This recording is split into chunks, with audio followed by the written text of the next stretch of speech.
Bismillahirrahmanirrahim. Assalamualaikum warahmatullahi wabarakatuh. Waalaikumsalam warahmatullahi. Alhamdulillahilladzi an'ama alaina bi ni'matil iman wal islam. Asyhadu an la ilaha illallah wa asyhadu anna sayyidana Muhammadan abduhu wa rasuluhu alladzi la nabiyya ba'da. Allahumma salli ala nabiyil hakim Muhammadin wa ala alihi wa sallim taslim. Ilahi anta maksudi wa ridhaka matlubi a'tini mahabbataka wa ma'rifat. Allahumma aftah alaina futuhal arifina bihikmatika wa karamatika abadan abadan birahmatika ya arhamar rahimin. Yang saya hormati Bapak Ibu, keluarga, Ustaz Endi, dan para ikhwan akhwat semuanya yang insyaallah selalu dimuliakan oleh Allah Subhanahu wa taala.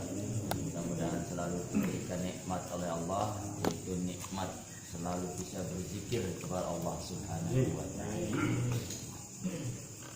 Sehat semuanya ya. Alhamdulillah. Insyaallah minggu depan kita ada Imam Zikir. Pak Ibnu ya minggu depan mulai apa itu? Zikir lah ya. Jadi kalau nggak dilatih nggak belajar ya sudah paling tidak ya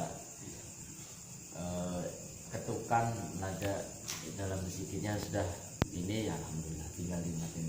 Jadi yang penting kompak gitu, kalau udah kompak kan enak gitu. Jadi juga kedengarannya udah enak gitu, nggak buru-buru, nggak berebut gitu, nggak saling mendahului kan, asik gitu. Alhamdulillah kita lanjutkan kajian dua minggu yang lalu ya, karena minggu kemarin kita libur, kemudian minggu berikutnya lagi libur karena manakib, dan minggu ini baru kita mulai lagi untuk kajian tabaruk kitab Miftahus Sudur. Alhamdulillah sudah masuk bab pertama. Bismillahirrahmanirrahim. Ila hadrati Syekh Ahmad Al-Fatihah. Bismillahirrahmanirrahim. Alhamdulillahirabbil alamin arrahmanir rahim. Iyyaka na'budu wa iyyaka nasta'in ihdinas siratal mustaqim siratal ladzina an'amta 'alaihim ghairil maghdubi 'alaihim waladdallin. Bismillahirrahmanirrahim. Wa asbatallahu ta'ala syajaratat tauhid asluha sabitun fil ard as-sab'ina bal fis-sari wa far'uha fis-sama'i ila ma fawqal 'arsy.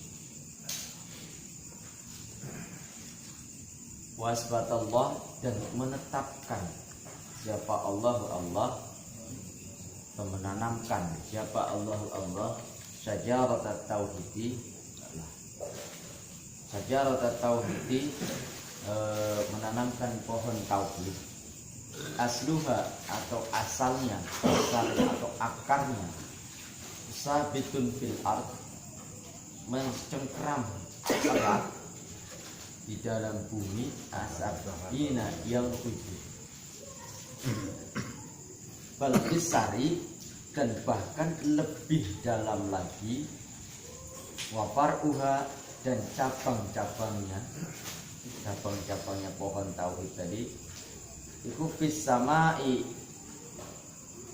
di langit, ilama fawqal arsy, bahkan lebih tinggi lagi sampai kepada fawqal arsy, atasnya arsy, atau di bawahnya, kurang lebih ya istilahnya sampai ke aras gitulah, di bawahnya aras.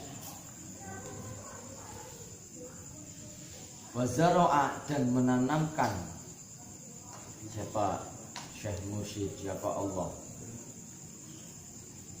fitrat tauhid, menanamkan bibit-bibit tauhid tadi, pohonnya itu akarnya mencengkeram erat di bumi, kemudian pohonnya, batangnya, cabangnya sampai kepada langit, bahkan sampai kepada arasnya Allah. Untuk bisa mendapatkan yang seperti itu, maka perlu ditanam pohon itu tadi. Pohon tauhid itu perlu ditanam. Wazara abidra tauhidi fil ardil qalbi. Gimana menanamnya? Fi ardil qalbi, di dalam bumi hati ini, ladang hati. Jadi hati ini tempatnya menanam pohon tauhid.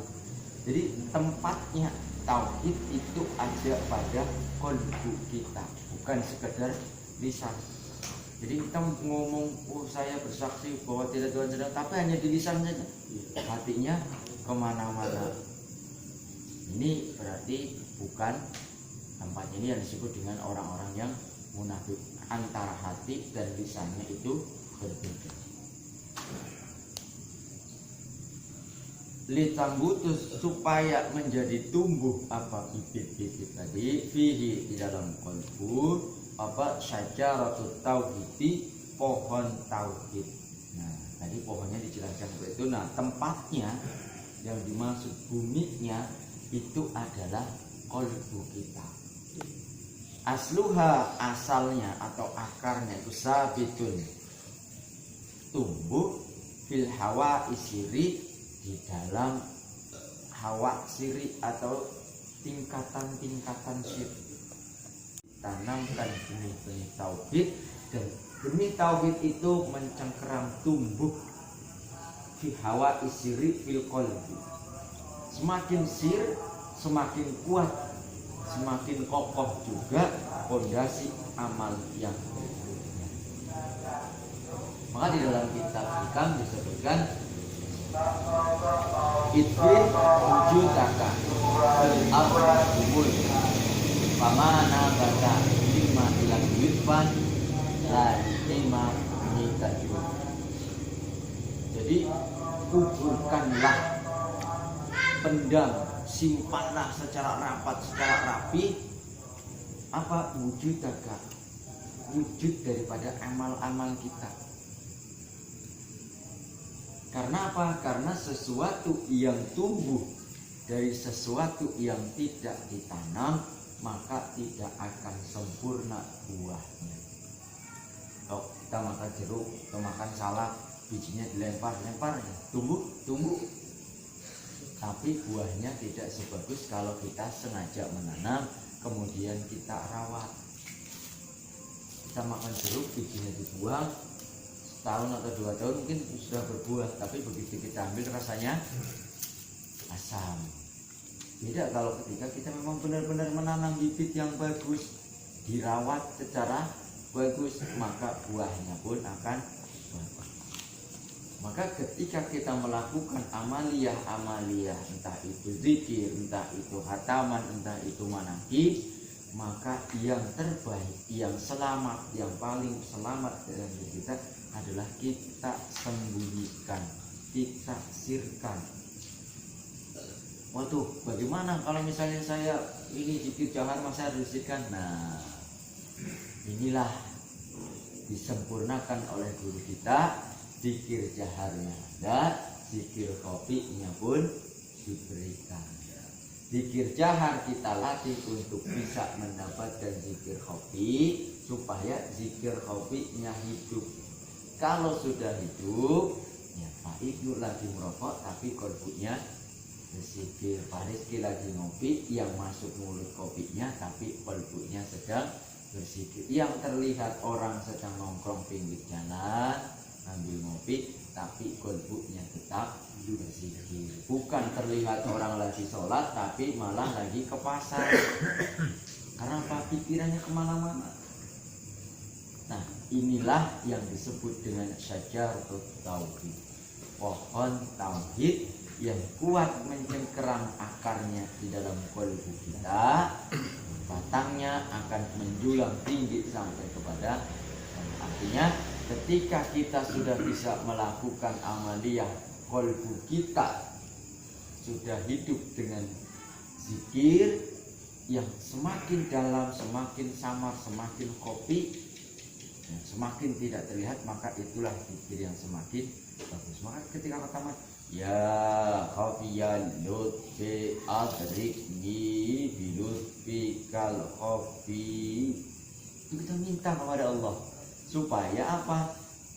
Wahai zat yang samar, zikirkanlah aku dengan secara samar di dalam kesamaran. Artinya bukan samar itu remang-remang, bukan.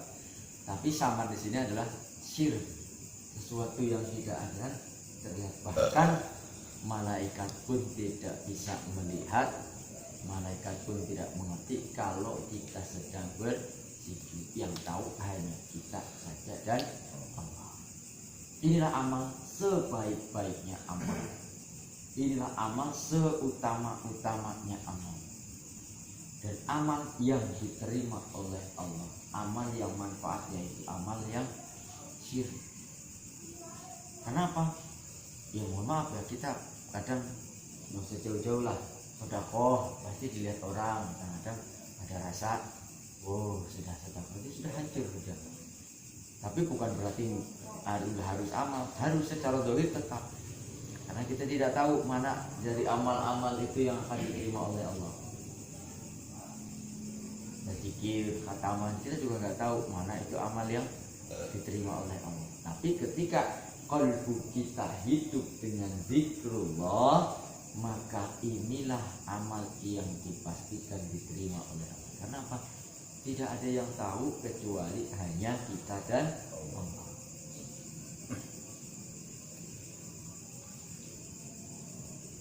Qala Allah Ta'ala ilaihi yashadul kalami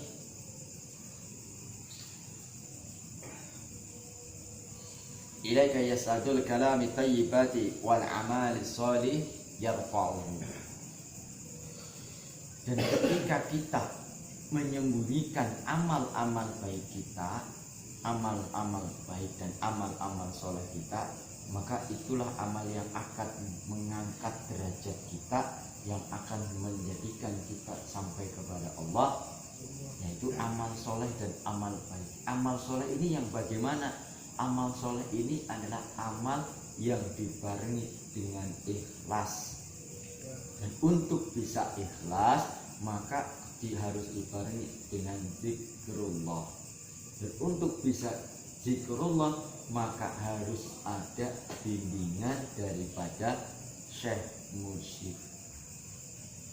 Susah. Maka yang terbaik bagi kita adalah melakukan segala aktivitas itu diniatkan untuk berkhidmat kepada syekh mursyid. Jadi apapun itu amaliyah kita, niatkan untuk berkhidmat kepada guru mursyid. Maka barang siapa yang tidak mengambil syekh mursyid, yang tidak mengambil guru yang menjadikannya mursyid, maka orang itu selamanya ada dalam kedurhakaan kepada Allah.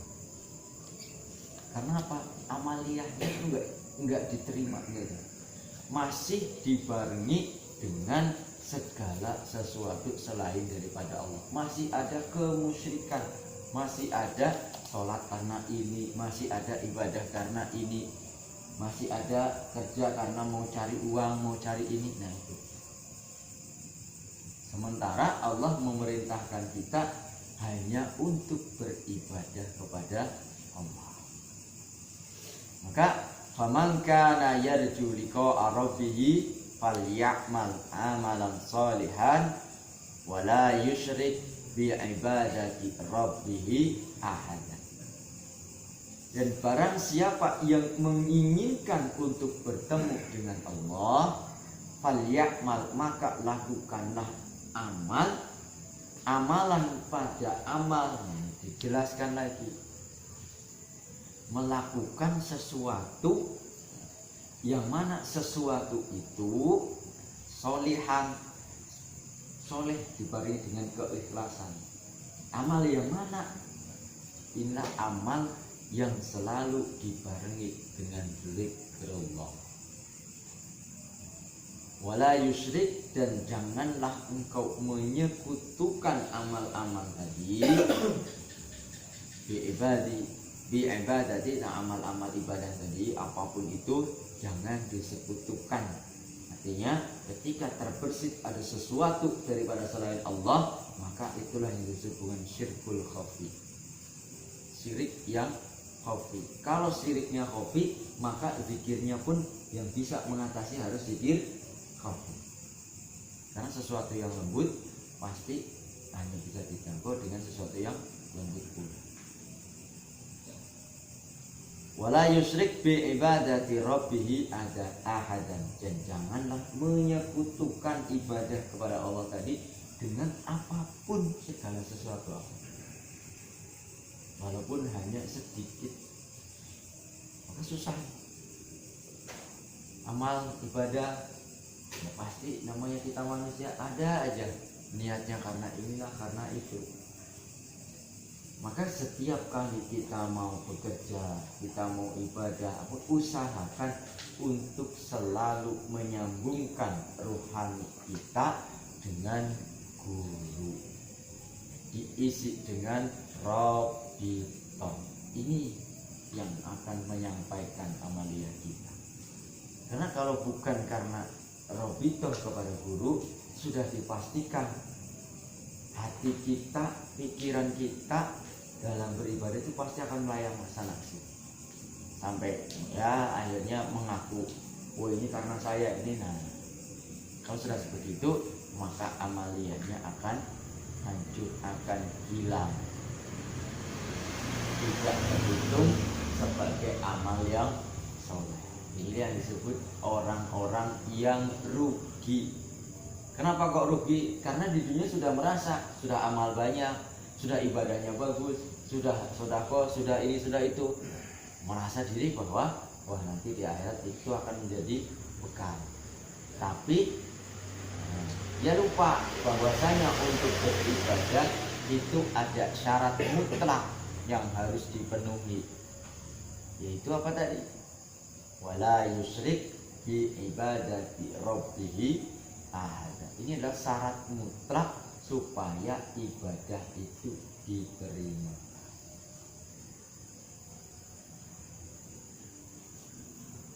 Ikhwan rahimakumullah, alhamdulillah ternyata bab yang ke-1 sudah selesai. Alhamdulillah kita lanjutkan ke bab yang kedua. Sudah berapa bulan ini? Baru bab 1, Masya Allah. Karena memang kitab Miftahus Sudur ini banyak yang mengatakan kitab Miftahus Sudur kecil, tipis, tapi ya sama. Walaupun tipis, begitu kita baca, Masya Allah, luas. Karena memang Abah mengambil saripati inti daripada kitab-kitab yang. Jadi kalau misalnya dibaca, dijabarkan, dicari rujukannya, Masya Allah, begitu luas. Dan juga dari cerita-cerita senior gitu, cerita-cerita para mubalik yang senior yang sudah sering mengkaji kitab Miftahus Sudur jamaah.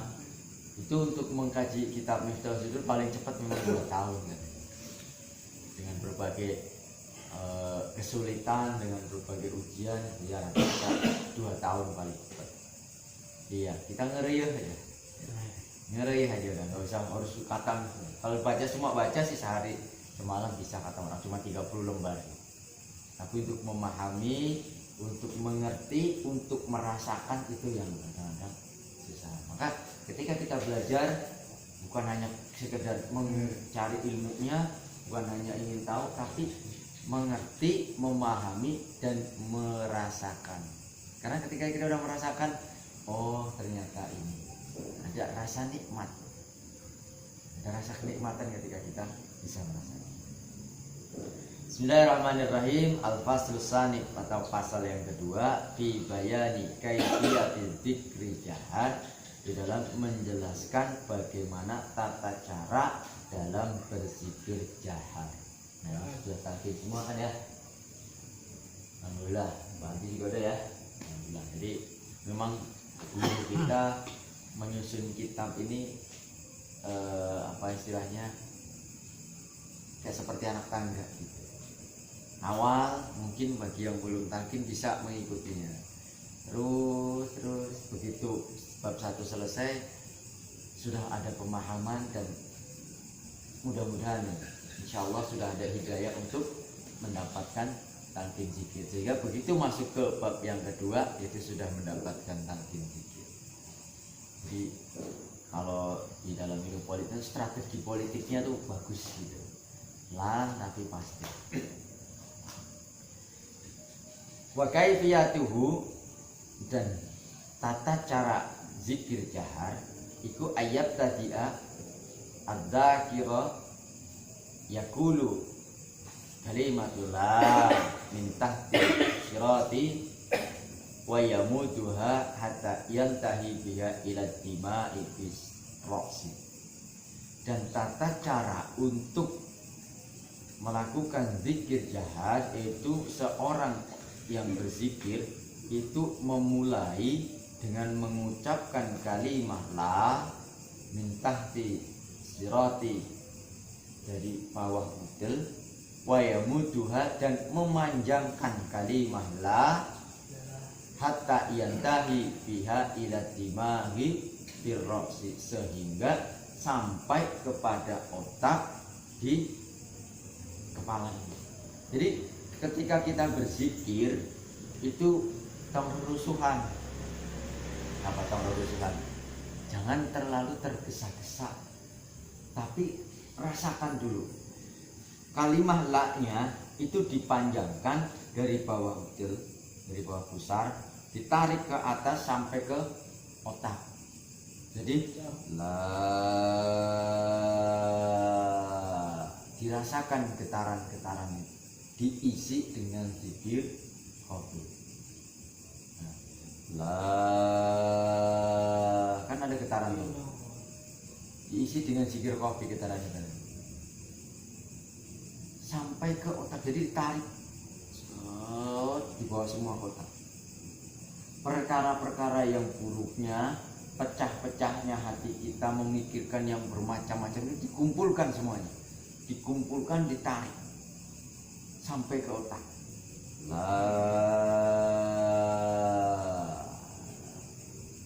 Sudah di otak nih, tahan, jangan langsung terburu-buru. Kalau zikir jangan terburu-buru. Coba kalau di rumah sendiri rasakan zikir yang pelan seperti itu, pasti besoknya lagi kalau ada orang zikir kencang-kencang rasanya pingin nimpuk. Kenapa? Kitanya belum siap, udah di bawah ngebut. Kitanya masih pikiran kemana-mana gitu, udah buru-buru aja. Tapi ketika kita sudah terbiasa dengan pelan, pikirannya difokuskan, diisi dengan zikir qafi, sudah hidup zikir qafinya baru mulai kencang, itu akan terasa. Maka tata cara untuk mengucapkan kalimat la, yaitu dari bawah pusat tadi ditarik ke atas sampai ke otak, wayat tadi ubadaha, dan memulai setelahnya, setelah tadi dikumpulkan di dalam otak tadi, bihamzati ilaha, dengan hamzahnya kalimat ilaha, min dimagi, dari otak tadi, bitakhayyuli wa yanzulu biha hatta yantahi ila katifatil aiman. Dari otak tadi memulai hamzahnya kalimat ilaha itu diturunkan ke bagian tubuh yang sebelah kanan atau katifatul aiman. La, turun, ilaha, diturunkan sebelah kanan. Hatta yantahi ila katifatil aimani wa yabtadi ba'da'a bi hamzati illallah, dengan hamzahnya kalimat illallah, bitakhayyuli minal katifatil aiman wa yamudduha binuzuli ala kursi syadri. Nah, menggambarkannya tadi apa?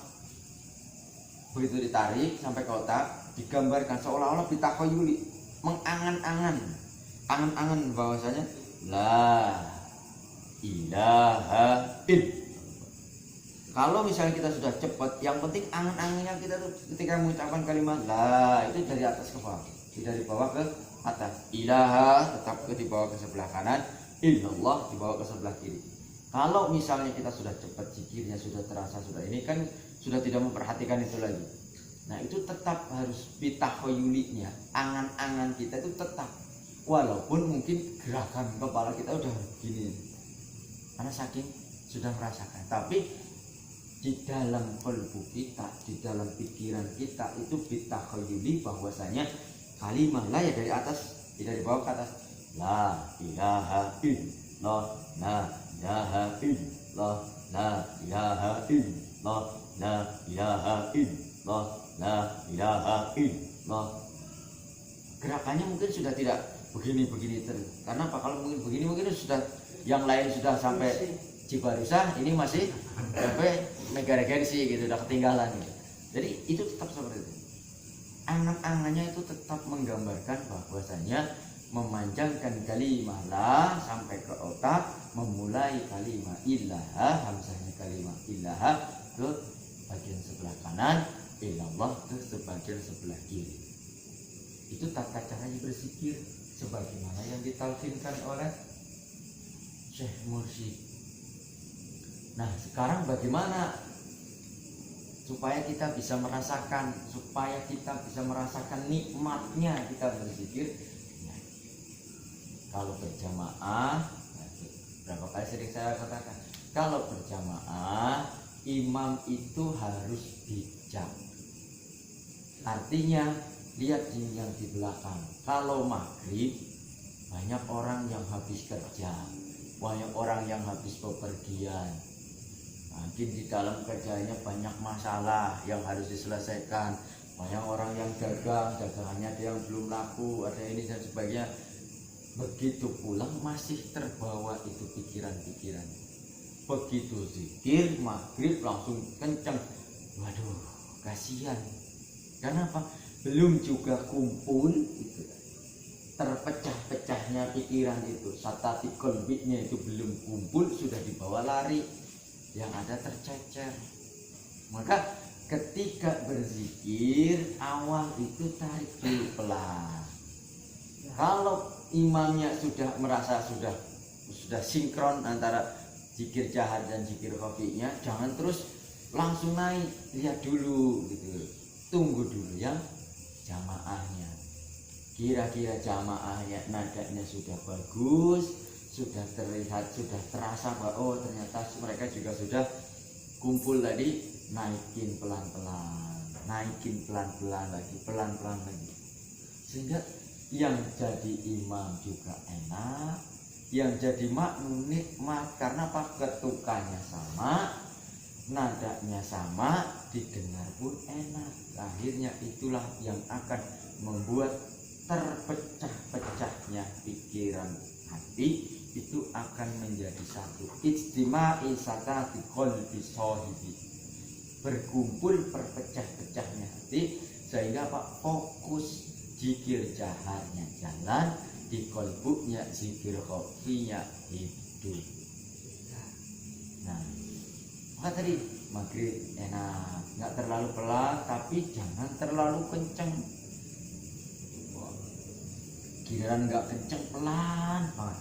La ilaha illallah, la ilaha illallah. Lama banyak jamaah yang belakangnya udah nyocok terus, si klaksonnya nggak jalan-jalan. Di belakang udah ngantri, udah macet, di klakson ini malah santai, nah itu ya. Tapi bertahap supaya benar-benar terasa. Ini penting Pak, karena dalam berjamaah itu kekompakan itu memang perlu benar-benar kita perhatikan. Wayamuduha, dan memanjangkan kalimat illallahnya binuzuli ala kursi syadri, dengan menggambarkan bahwasanya itu masuk turun ke dalam dada kita. Jadi ketika berzikir la ilaha illallah, ditekankan ke dalam latifatul qalbi. Jangan la ilaha illallah pendek, tapi dihujamkan ke dalam qalbu. La ilaha illallah, la ilaha illallah. Seolah-olah itu kita tekan supaya apa? Supaya masuk ke dalam latifatul qalbi. Dipukulkan, kemudian ditekankan. Suaranya jangan menggunakan suara luar capek, tapi suara dalam la ilaha illallah, la ilaha illallah, la ilaha illallah, la ilaha illallah. Suaranya sehingga dengan berzikir seperti itu yang akan mempercepat pembersihan di dalam qalbu kita.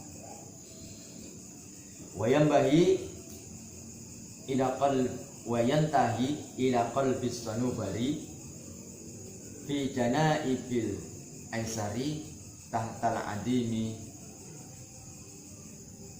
idami jannabati wal dilhi fayad ribu al-jalalata bi kuwatin nafsi al-mahbusi ala sawida'il qalbi hatta yata'assara fi hiraratihi jami'al badani bihaitsu yahtariku jami'al ajza'il fasadi fil badan wa yatanawara ma fil badani mil ajza'i salihati binuri jalalah.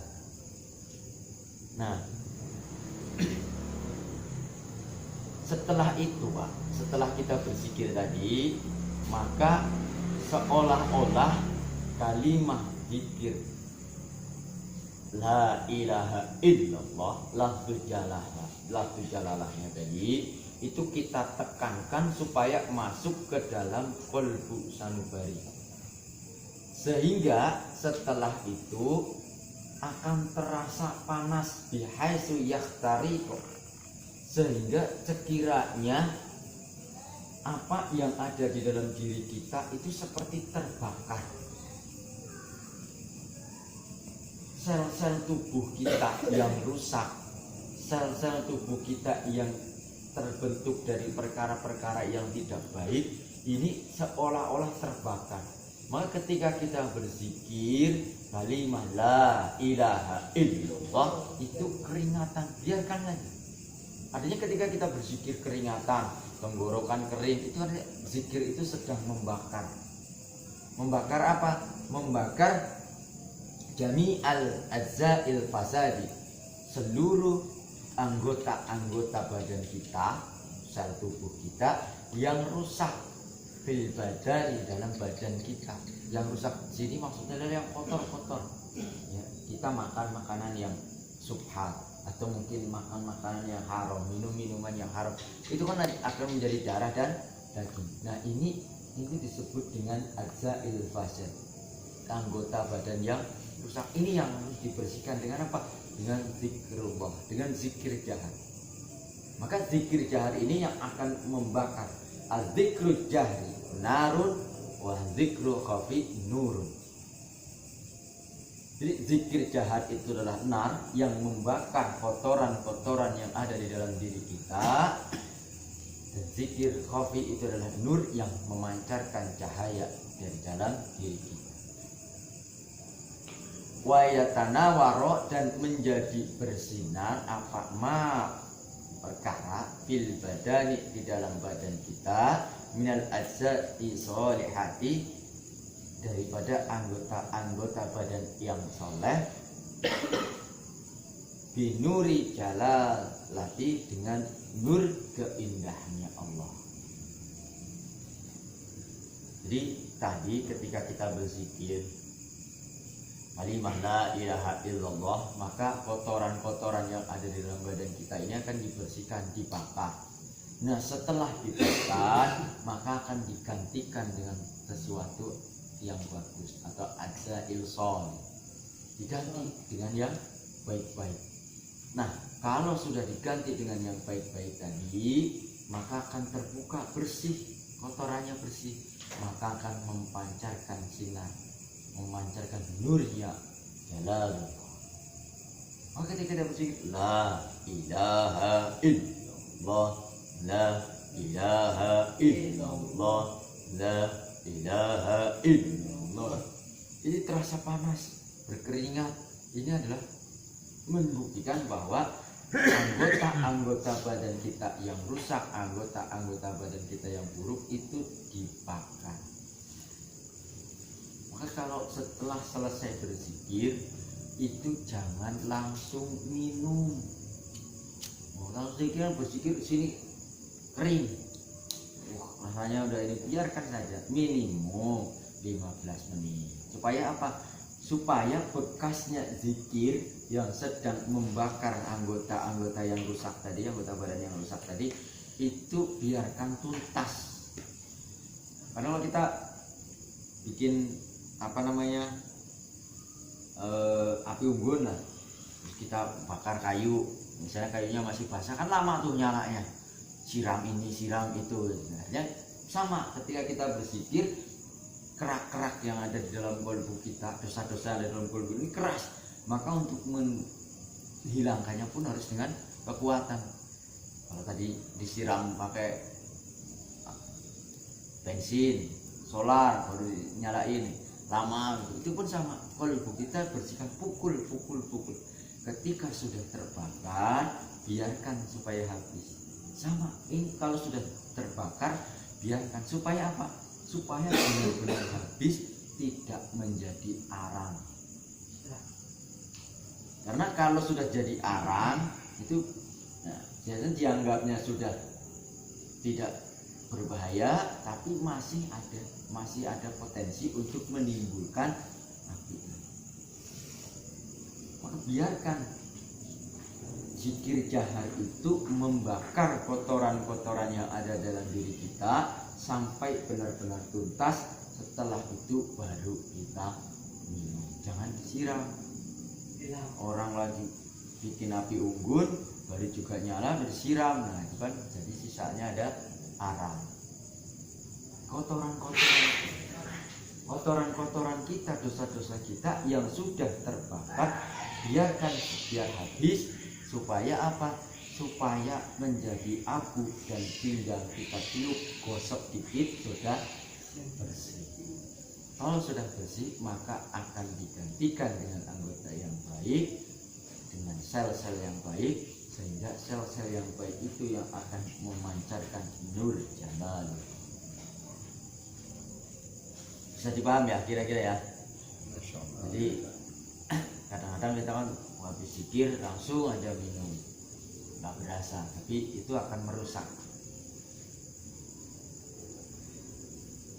Wa yukhita ala mahalil lataifi kullaha wa yulafita makna tahlil ay la maqsuda illallah. Nah, dan dengan kita berzikir seperti tadi itu akan mengaktifkan latifah-latifah yang ada di dalam diri kita, semuanya 7 latifah. Maka kalau kita berzikir jangan dimacem-macemin, udah diajarkan kita untuk berzikir la, ini 3 latifah yang kita lewati, ilaha 2 latifah yang kita lewati, illallah ini 2 latifah, 7 latifah. Jadi kita berzikir 1 kalimat la ilaha illallah itu sama halnya dengan berzikir 7 latifah. Seluruh latifah itu akan aktif ikut berzikir dan meyakinkan, menggambarkan bahwa itu adalah makna tahlil yang pertama, yaitu la maqsuda illallah. Diikutkan di dalam diri kita bahwasanya la ilaha illallah itu adalah la maqsuda illallah. Segala sesuatu itu tujuannya hanya pada Allah. Zikirnya kita tujuannya hanya kepada Allah. Ini makna tahlil yang pertama. Makna kalimah la ilaha illallah yang pertama. Kira-kira bisa dipaham ya? Kayaknya agak butuh, tidak hanya sekedar dijelaskan tapi dirasakan. Mungkin yang terbaik adalah mulai hari ini, nanti kalau di rumah berzikir, praktekkan zikir dengan lambat, zikir dengan kecepatan yang kita sendiri yang mengatur. Artinya ketika zikir kalimah la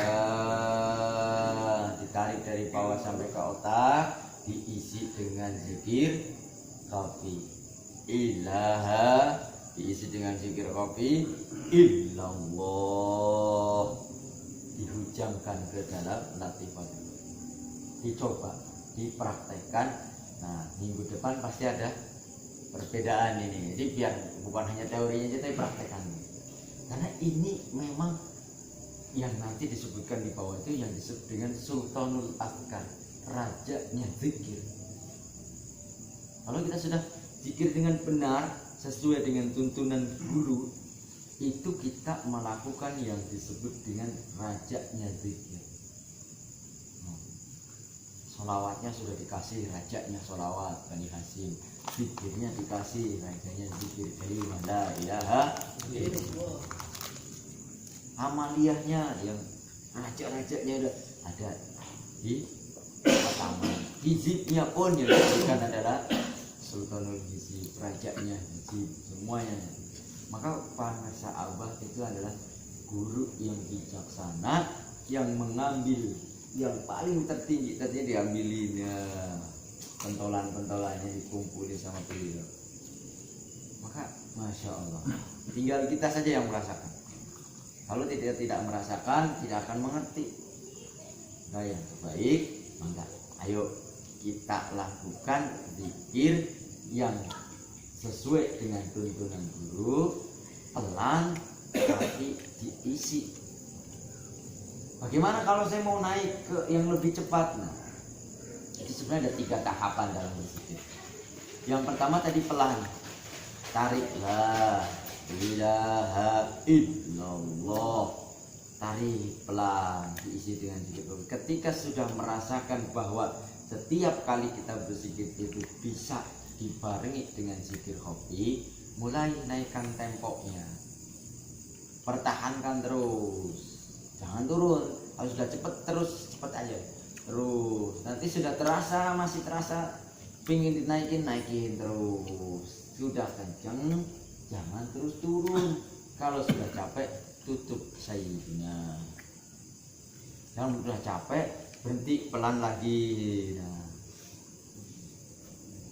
nggak usah baik. Makanya pelannya itu jangan sebentar. Kalau mau zikirnya lama ya pelannya yang lama, naiknya sedikit, naik lagi sedikit, jadi nggak capek. Kemudian jangan kalau berjamaah itu jangan buru-buru lah, kayak seolah-olah saling mendahului. La ilaha illallah, ini baru la, sini udah ilah, yang sana sudah illallah. Jadi kayak berurutan, tapi yang kompak. La ilaha illallah, la ilaha illallah. Ada jeda antara satu kali zikir kalimah la ilaha illallah dan memulai kalimah la ilaha illallah yang berikutnya.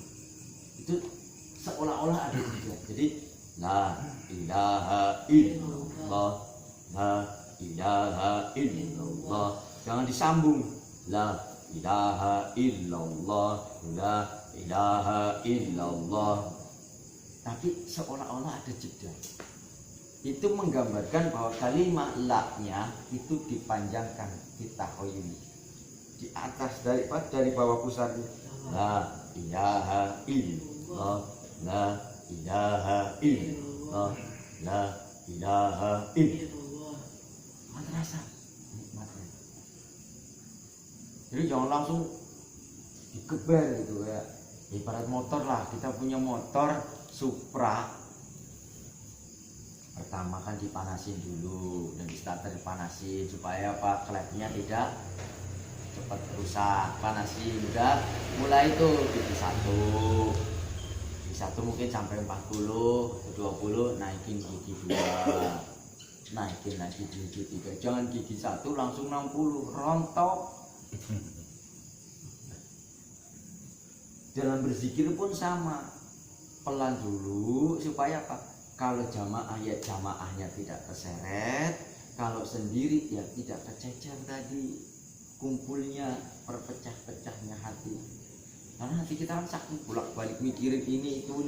Ya, kadang-kadang ketika kita lagi aktivitas biasa nggak ingat, lagi zikir malah ingat. Kan sering kan gitu Pak.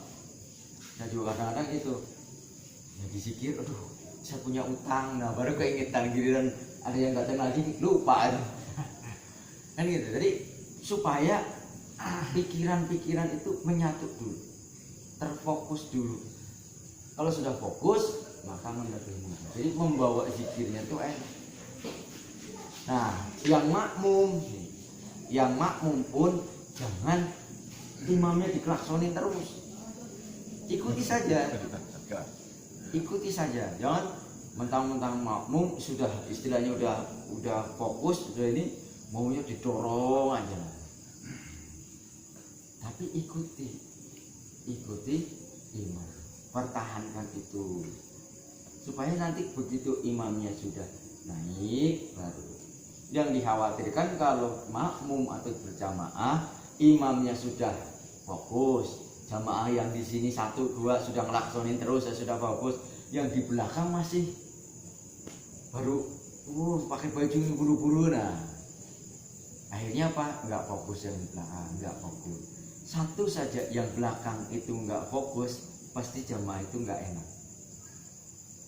Ada yang lain bilang la ilaha illallah, yang bilang la ilaha illallah, masih kayak gitu. Nah ini yang akan membuat bubar lagi, buyar, fokusnya itu udah hilang lagi aja udah, gara-gara yang belakang bikin. Karena dia seperti itu, kenapa? Karena memang belum dapat, belum terkumpul, belum fokus. Tapi kalau dia sudah fokus, pasti akan mengikuti irama. Nah, apalagi kalau jamaahnya banyak, penting buat imam untuk bijak. Artinya naiknya kapan itu harus tahu. Jangan terlalu lambat, jangan terlalu cepat, jangan bertahan lama-lama lambat juga. Itu tukannya ya pas. Ini dalam berzikir ya, mudah-mudahan bisa kita praktekkan. Insya Allah, semoga di rumah praktekkan dengan yang pelan dan difokuskan. Insya Allah. Paling kalau malam, nggak usah keras-keras, tapi dengan suara dalam. Suaranya itu suara dari dalam gitu. La ilaha illallah, la ilaha illallah, la ilaha illallah. Pasti akan terasa. Jadi buat zikir jahat itu bukan harus berarti keras teriak-teriak enggak. Tapi minimum lidah kita gerakan, telinga kita sendiri itu mendengar. Itu sudah termasuk zikir jahat. Nah, kalau sendiri di rumah itu zikirnya pakai suara dalam, ada beda lah. Nah ini kan di rumah, mudah-mudahan terasa bedanya, akan mendapatkan mana metode tata cara zikir nada yang paling pas. Bukan metodenya yang diganti, tapi nadanya ini, artinya nada kebiasaan kita yang mendapatkan zikir. La ilaha illallah, la ilaha illallah. Ini yang terasa nikmat bagi kita, itulah berarti metode yang tepat buat kita.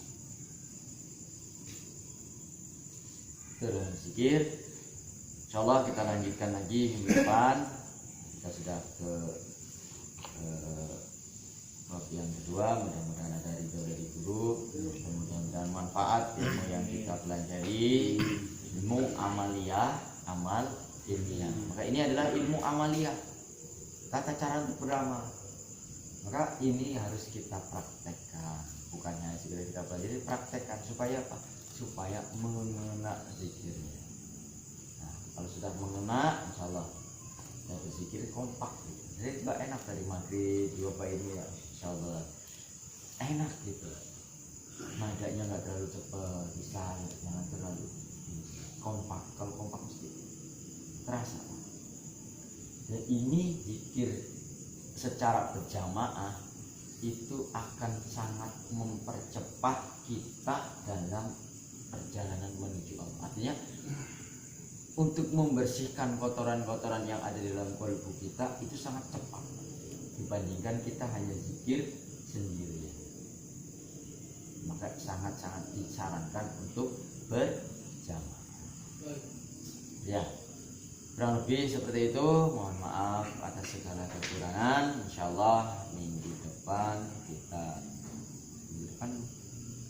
manakib Pak?